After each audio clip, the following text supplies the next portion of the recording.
ہمارے زاویہ کی طرف سے آپ کی خدمت میں سلام پہنچے۔ ہمارے ایک بابا تھے جو ڈیرہ غازی خان سے ملنے میرے گھر بطور خاص تشریف لائے تھے۔ ان کی کپڑے کی دکان تھی اور ان کا دکانداری کا انداز بہت عجیب تھا۔ ایک تو وہ 1 گز کپڑے پر صرف 4 آنے منافع لیتے تھے، یہ بڑے کمال اور حیرانی کی بات ہے۔ دوسرا یہ کہ وہ اپنی دکان ظہر کے بعد بڑھا دیتے تھے۔ ان کا کہنا یہ تھا کہ اللہ تعالیٰ نے دنیاوی کام کے لیے فجر سے ظہر تک کا لمبا گیپ دیا ہے اور ظہر کے بعد اللہ کا ٹائم شروع ہو جاتا ہے، اور اپنی دکان بڑھا چکنے کے بعد وہ اللہ سے لو لگا لیتے تھے۔ وہ مجھ پر بڑی شفقت اور مہربانی فرماتے تھے۔ جب بھی لاہور آتے مل کر جاتے تھے، اور میں بھی بہت آرزو مندی سے ان کے آنے کا انتظار کرتا رہتا تھا کہ جب وہ آئیں گے تو ان سے ملاقات ہوگی اور کوئی نئی اور ایسی پریکٹیکل بات معلوم ہوگی جو کتابوں میں نہیں ملتی۔ ایک دفعہ میں نہا رہا تھا تو وہ تشریف لائے اور انہوں نے اونچی آواز میں کہا کہ اشفاق کو باہر بھیجو۔ میری بیوی گیٹ پر گئی اور اس نے ان سے کہا کہ جی وہ نہا رہے ہیں۔ میں بھی ان کی آواز سن کر غسل خانے سے چلایا کہ انہیں روکو روکو، لیکن انہوں نے اپنی اونچی آواز میں کہا کہ فراق فراق فراق۔ ان کا نام مل پانا بھی زندگی کا ایک حصہ ہے، یہ طے نہیں تھا کہ ان سے ملاقات ہو جاتی۔ میں اندر سے بہت چیخا چلایا کہ اللہ جانے وہ کب آئیں گے اور وہ فراق کا لفظ کیوں کہہ رہے ہیں، لیکن وہ اس طرح سے یہ لفظ دہراتے ہوئے چلے گئے۔ میری بیوی نے بھی انہیں روکنے کی بڑی کوشش کی لیکن وہ نہیں رکے۔ پھر میں سوچنے لگا کہ وصال اور فراق جدائی اور غربت کے درمیان ایک مقام ہے، اور وہ اعتماد اور یقین کا مقام ہے۔ آپ اعتماد کے اندر اپنے آپ کو داخل کر کے اس توقع کے ساتھ بیٹھتے ہیں کہ بات ضرور ہوگی اور ضرور پوری ہوگی، بشرطے کہ آپ وصال اور فراق کو، ان دونوں سائڈوں کو اچھی طرح سے سمجھتے ہوں۔ اعتماد تک پہنچنے کے لیے انسان کو اس دبدہ سے بھی گزرنا پڑتا ہے جو کہ اس کو خدا کے قریب پہنچنے میں اور اسے واصل ہونے کی راہ میں حائل ہوتی ہے۔ اب اللہ تعالیٰ فرماتے ہیں کہ تمہارے رزق کا میں ذمہ دار ہوں اور عزت اور ذلت تمہیں میں دیتا ہوں، زندگی اور موت بھی میرے ہاتھ میں ہے۔ بندہ یہ سمجھتا ہے کہ نہیں، رزق تو میری اپنی کوشش اور محنت اور توجہ سے ملتا ہے، اور نعوذ باللہ اللہ میاں بھول بھی سکتے ہیں۔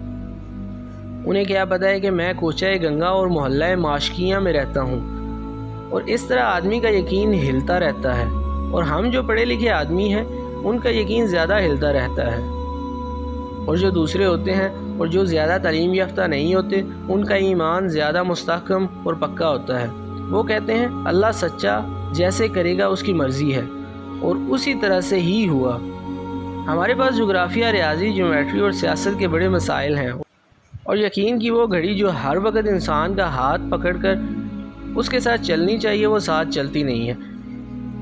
ایک مقام خواتین و حضرات ایسا بھی آیا کہ قائد اعظم کو، جو ایک بہت بڑے سیاستدان بھی تھے، انہیں بھی ضرورت محسوس ہوئی کہ وہ اپنی قوم کو مثبت انداز میں اس بات کا حکم دیں کہ تنظیم، اتحاد اور یقین محکم کا پیدا ہونا ضروری ہے، کیونکہ تنظیم اور اتحاد یقین محکم کے بغیر ممکن نہیں ہے۔ ان تینوں کا ایک ساتھ ہونا اشد ضروری ہے۔ در حقیقت بہت سارے خوف ہیں جو ہمیں گھیرے رکھتے ہیں، اور وہ سارے خوف ذہن کی پیداوار ہیں۔ ہم چونکہ کمزور آدمی ہیں اور ہر قدم پر ڈگمگا جاتے ہیں، ہم یہ سمجھتے ہیں کہ خوف و علم کو بے خوفی سے دور کیا جا سکتا ہے۔ کوئی ایسی ڈیوائس، کوئی ایسا کالا منتر یا ایسی چالاکی اختیار کی جائے کہ ہمارے اوپر آنے والے اندیشے ختم ہو جائیں۔ ہمارا سب سے بڑا اندیشہ ہمارا مستقبل یا فیوچر ہے کہ کل کیا ہوگا۔ آبادی بڑھ جانے کا اندیشہ، پانی کی کمی کا اندیشہ، اور یہ اندیشہ کہ ہم یہ جو آج مزے کر رہے ہیں اور اعلیٰ درجے کا انگور کھا رہے ہیں، جاپانی پھل اڑا رہے ہیں، معلوم نہیں کل میسر ہوگا کہ نہیں۔ ہم اسی خوف کے شکنجے میں پھنسے ہوئے ہیں۔ اس خوف کو دور کرنے کا ایک ہی طریقہ ہے کہ آپ اپنے اندر اعتماد کی فضا پیدا کریں۔ جب تک خوف کے اندر رہتے ہوئے اور غم میں مبتلا ہو کر آپ کے دل کے آلنے میں یقین کا انڈا پیدا نہیں ہوگا، اس وقت تک آپ چل نہیں سکیں گے۔ اس یقین کا پیدا ہونا بہت ضروری ہے۔ اگر آپ یہ یقین دل میں بٹھا لیں کہ ہاں ہم ہیں، ہمارا خدا ہے اور اس کے وعدے سچے ہیں، پھر بات بنے گی۔ آپ نے لوگوں کو یہ کہتے سنا ہوگا کہ نہ جانے 21ویں صدی میں کیا ہوگا۔ بجائے اس کے ہم خوشی منائیں اور خوشی خوشی نئی صدی میں داخل ہوں، ہم اندیشوں میں مبتلا ہو کر بس تھر تھر کانپے جا رہے ہیں۔ بچوں، جو صاحب اعتماد ہوتا ہے وہ کہتا ہے کہ 21ویں 22ویں صدی، جو صدی بھی آئے، میں ہوں، یہ راستہ ہے، یہ میرے چلنے کی استطاعت ہے، سارے کام بہتر ہوں گے۔ کیوں نہیں ہوں گے؟ جب جانور، پنچھی پکھیرو اعتماد میں ہوتے ہیں، چڑیوں کو کبھی خوف نہیں ہوتا۔ ہمارے گھر میں چڑیوں کا گھونسلہ تھا، اس گھونسلے پر اتنی بارش ہوئی، 3 دن مسلسل دن رات وہ گھونسلہ بارشوں کے ستم سہتا رہا۔ میں بہت خوف زدہ ہوا اور اپنی بیوی سے کہا کہ یہ بیچاری تو مر جائیں گی، 3 دن ہو گئے یہ چوغا چگنے بھی نہیں گئیں، اگر نہیں جا سکی ہیں تو کم از کم انہیں خوف کا اظہار تو کرنا چاہیے، انہیں چھوٹا سا اخبار چھاپنا چاہیے اور اس میں ایڈیٹوریل لکھنا چاہیے کہ اے پیاری چڑیو تمہارا کیا بنے گا، اتنی موسلادھار بارشوں میں تم تو بھوکی مر جاؤ گی۔ انہیں دوسری چڑیوں پر بھاشن جھاڑنا چاہیے اور بہت خوف کا اظہار کرنا چاہیے اور کہنا چاہیے کہ اللہ میاں کو اب بارش بند کر دینی چاہیے اور حکومت وقت کو بھی ہمارے گھونسلوں پر توجہ دینی چاہیے وغیرہ وغیرہ۔ لیکن وہ آرام سے بیٹھی رہیں۔ جس دن بارش ختم ہوئی پھر کر کے اڑیں۔ اچھا اب یہ پتہ نہیں ہوتا کہ ان کا پہلا سٹاپ کون سا ہوتا ہے، ہمیں تو پتہ ہوتا ہے نا یہ اشیاء خرد و نوش کی دکان ہے، یہاں سے سودا لانا ہے۔ اب چڑیوں یا جانوروں کی تو کوئی خاص مارکیٹ نہیں ہوتی۔ انسان کو خدا پر مکمل اعتماد کا اظہار کرنا چاہیے، لیکن یہ پیدا نہیں ہوتا، انسان اس سے بڑا گھبراتا ہے۔ خواتین و حضرات، آپ کبھی اپنی زندگیوں کا معائنہ فرمائیں تو آپ کو بڑی حیرانی ہوگی کہ آپ بڑی ہی اعتماد کی فضا میں داخل ہو کر بہت سے کام پورے اعتماد کے ساتھ کرتے ہیں۔ مثال کے طور پر آپ کوئی اہم خط لکھتے ہیں اور اس کو ڈاک خانے کے لال ڈبے میں اس یقین کے ساتھ ڈال دیتے ہیں کہ وہ اپنی منزل پر پہنچ جائے گا اور یہ حاصل پر آپ کے کسی پیارے کے ہاتھوں میں چلا جائے گا۔ آپ خط ڈال کر بے فکر ہو جاتے ہیں۔ یہ ایک چھوٹا سا اعتماد ہے، اگر اس کی پرورش کی جائے اور اسے توانائی بخشی جائے تو یہ ایک بڑا اعتماد بھی بن سکتا ہے۔ آج سے تقریباً 2 سال پہلے کی بات ہے کہ مجھے ایک چیک ملا، وہ 1 لاکھ روپے کا چیک تھا۔ اس سے پہلے میں نے لاکھ روپیہ نہ کبھی ہینڈل کیا تھا اور نہ ہی دیکھا تھا۔ آپ کو تو پتہ ہی ہے کہ نوکری پیشہ لوگوں نے مہینے کے مہینے مخصوص تنخواہ پر ہی گزارا کرنا ہوتا ہے۔ وہ چیک مجھے کیش کرانا تھا۔ جب میں بینک میں گیا اور کیشیئر کو وہ چیک دیا تو اس نے مجھے ٹوکن دیا۔ اب میں 1 لاکھ روپے کی اپنے تئیں ایک بڑی رقم کے چیک کو دے چکا ہوں اور ٹوکن لے کر اعتماد میں کھڑا ہوا ہوں، حالانکہ چیک لینے والے نے چیک کے پیچھے دستخط بھی کروا لیے ہیں اور رقم دینے سے پہلے انہوں نے مجھ سے ٹوکن بھی واپس لے لیا تھا۔ یہ آسانی کے ساتھ کہہ سکتے تھے کہ جی آپ کو پیمنٹ ہو گئی ہے۔ اب یہ میں سجیشن نہیں دے رہا ہوں کہ ایسا ہونا چاہیے، یہ اعتماد تھا کہ نہیں وہ ایسے نہیں کہیں گے اور مجھے رقم دیں گے۔ ہر روز لاکھوں کروڑوں آدمی اسی یقین کے ساتھ ایک دوسرے کے ساتھ لین دین کرتے ہیں۔ ہم محکمہ ڈاک اور بینکنگ سسٹم پر یقین کر لیتے ہیں، اپنے خدا پر یقین نہیں کرتے۔ ہم اپنا ایک بچہ ایک اعلیٰ اسکول میں داخل کرتے ہیں اور ہمیں اس بات کا یقین ہوتا ہے کہ یہ BA کرے گا، اس کے بعد یہ مقابلے کا امتحان دے گا، یہ اس امتحان میں کامیاب ہوگا اور یہ تھر پارکر میں ڈپٹی کمشنر لگے گا۔ وہاں تک تو یقین چلتا جاتا ہے، یہاں آ کر بریکنگ کیوں لگ جاتی ہیں؟ یہاں ہمارے دل کے گھونسلے میں وہ انڈا پیدا نہیں ہوتا جسے اعتماد کا نام دیا جا سکے۔ جب آپ اپنے خوف کو دور کرنے کے لیے کوئی اور لیور استعمال کرتے ہیں اور کوئی اور اپائے حل ڈھونڈنے کی کوشش کرتے ہیں تو پھر آپ کے اندر اعتماد پیدا نہیں ہوتا۔ ایک زمانہ تھا کہ بجلی کے تار تانبے کے ہوا کرتے تھے، ان میں سے بجلی بہت اچھے طریقے سے گزرتی تھی۔ جن ممالک کے پاس تانبے کے ذخائر تھے ان میں افریقہ کے وہ ملک بھی تھے جن پر گوروں کا قبضہ تھا۔ انہوں نے کہا کہ تھوڑے سالوں کے اندر تانبے کی قیمت سونے سے بھی بڑھ جائے گی کیونکہ اس کی ڈیمانڈ میں بہت اضافہ ہو گیا تھا۔ اب انہوں نے اپنی عقل اور دانش کے مطابق تانبے کے ذخائر پر چھاؤنی ڈال دی اور انہیں سینے سے لگا کر بیٹھ گئے اور تانبے کو باہر نہ آنے دیتے تھے کہ اس کی قیمتیں بڑھیں گی تو بیچیں گے۔ اس طرح پھر بجلی کی تاروں کے لیے سلور کے تار استعمال ہونے لگے کیونکہ تانبا دستیاب نہیں تھا۔ اب خدا نے بھی اپنا ایک نظام رکھا ہوا ہے۔ اللہ فرماتا ہے کہ میں ان سے زیادہ مکر کر سکتا ہوں کہ اگر وہ مکر کرتے ہیں تو اللہ بھی اس بات کے قابل ہے مکر کر سکے۔ اللہ نے ان لوگوں کو جن کے پاس تانبا نہیں تھا انہیں عقل دی اور کہا کہ چلو تم ایک سیٹلائٹ تیار کرو جس میں تانبے کی ضرورت ہی نہ پڑے اور ذخیرہ اندوزوں کو منہ کی کھانی پڑے۔ اللہ بے شک جو چاہتا ہے کر سکتا ہے۔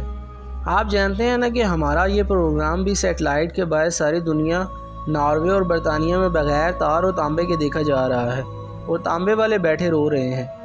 اللہ کے پاس بڑے طریقے ہیں اور انداز ہیں۔ مشکل مجھ پر بھی آتی ہے، گھبراہٹ بھی آتی ہے۔ گھبراہٹ کو محسوس کرنے والوں میں میں بھی آپ کے ساتھ شامل ہوں۔ میں بڑا دھنتر خواہ نہیں ہوں۔ آپ یہ نہ سمجھیے گا کہ میں کسی بات کی پرواہ نہیں کرتا۔ نہیں، خوف اور تشویش میرے اندر آپ سے زیادہ ہی ہوگی کیونکہ میں آپ سے 2 کتابیں زیادہ پڑھا ہوا ہوں۔ خواتین و حضرات، خوش نصیب آدمی وہ ہے جو اپنے اندر خوف کے باوجود یقین محکم پیدا کرتا ہے۔ اگر آپ کہیں گے کہ اسی یقین سے ایک شیر نر پیدا ہوگا جو آپ کی حفاظت کرے گا تو ضرور ایسا ہوگا، لیکن اگر آپ کہیں گے اور واویلا کرتے رہیں گے کہ مارے گئے، لوٹے گئے، برباد ہو گئے، تو اس طرح سے کام بننے والا نہیں ہے۔ ایک بار ہم ناران گئے، وہاں 2-3 دن قیام کے بعد ہمارا ارادہ جھیل سیف الملوک جانے کا تھا، لیکن ہمیں ہمارے گروپ لیڈر ممتاز مفتی نے رائے دی کہ باٹا کنڈی چلتے ہیں۔ یہ ناران سے الٹے ہاتھ پر واقع ہے، نہایت خوبصورت پیاری جگہ ہے۔ وہاں پہاڑوں کے اندر ساہیوال اور فیصل آباد جیسی مٹی ہے، بڑے خوبصورت پھولوں کے تختے وہاں بچھے ہوئے ہیں، ہم وہاں بڑے لطف اندوز ہوں گے۔ وہاں کے ایک مقامی کوہستانی شخص نے ہمیں گائیڈ کیا کہ اس جگہ سے پیچھے پہاڑوں کی شاخوں کے اندر اور ان کے پیچھے تختوں میں ایسے پھول ہیں کہ کسی نے دیکھے نہیں ہوں گے، ان کی خوشبو اور رنگت قابل دید ہے۔ جب ہم اس جگہ کے قریب گئے تو ہم نے دیکھا کہ وہ بالکل عمودی پہاڑ تھے، ان میں سے گزرنے کا راستہ بڑا مشکل تھا۔ عمودی پہاڑوں کے بالکل نیچے 25,000 فٹ گہری کھڈ تھی۔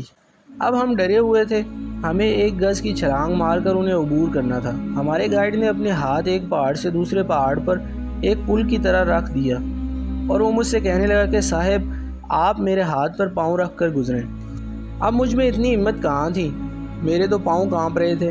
وہ گائیڈ ہنسا اور کہنے لگا کہ صاحب اس کے اوپر پاؤں رکھیں، یہ وہ بازو ہے جس نے کئی سینکڑوں آدمیوں کو گزارا ہے اور کسی کو دھوکہ نہیں دیا۔ اب اس کی بات ہی ایسی تھی کہ اعتماد اور یقین کی ایک طاقت میرے اندر اود کر آئی۔ جب ہم نے اس کے بازو پر پاؤں رکھا تو وہ واقعی بڑا مضبوط تھا۔ ہم 8 آدمی تھے، سارے اس سے گزرے اور پھر واپس بھی آئے۔ بچوں، اعتماد کے بڑے رخ ہوتے ہیں، اعتماد ہمیں کرنا پڑے گا۔ اللہ نے اگر کہہ دیا ہے تو پھر اس پر اعتماد کر کے چلیں اور آپ کے لیے دروازے کھلتے چلے جائیں گے۔ اگر سوچ میں پڑ گئے تو پھر نہیں۔ میرے ایک استاد ہونگارتی تھے، میں ان کا ذکر پہلے بھی کرتا رہا ہوں۔ میں نے ان سے پوچھا کہ سر ایمان کیا ہوتا ہے؟ انہوں نے جواب دیا کہ ایمان خدا کے کہے پر عمل کرتے جانے اور کوئی سوال نہ کرنے کا نام ہے۔ یہ ایمان کی ایک ایسی تعریف تھی جو دل کو لگتی تھی۔